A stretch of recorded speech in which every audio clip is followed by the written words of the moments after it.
What's up everybody, my name is Dwight and welcome back to G-Force Garage. We're back with another build from Ranihara of Japan, but this time it's something that you may not be expecting. His incredible take on a steampunk build. Let's go check it out.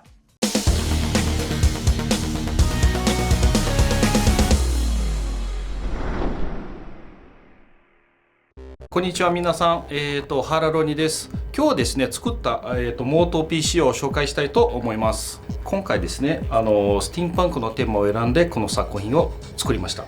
このパソコンの特徴なんですけれども、色なんですけれども、スティームパンクといえば、色なんですね。一応今回ですね使っている色が、銅と金色です。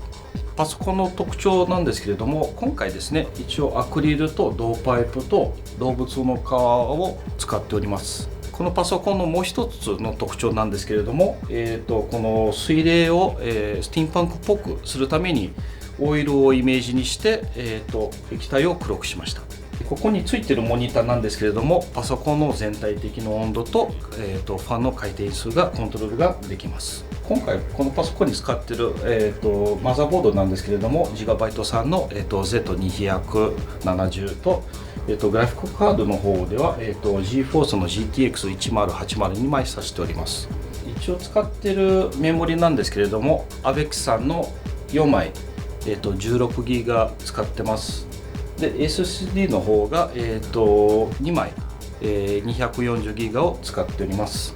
ウォータークーラーなんですけれども、リサーバー、ポンプ、ラジエーター、ブロックすべてサマルテックさんのものを使っております。今回、スティームパンクを選んだ理由としては、モート PC 界の方ではとても珍しいものであり、自分にチャレンジをしたかったんです。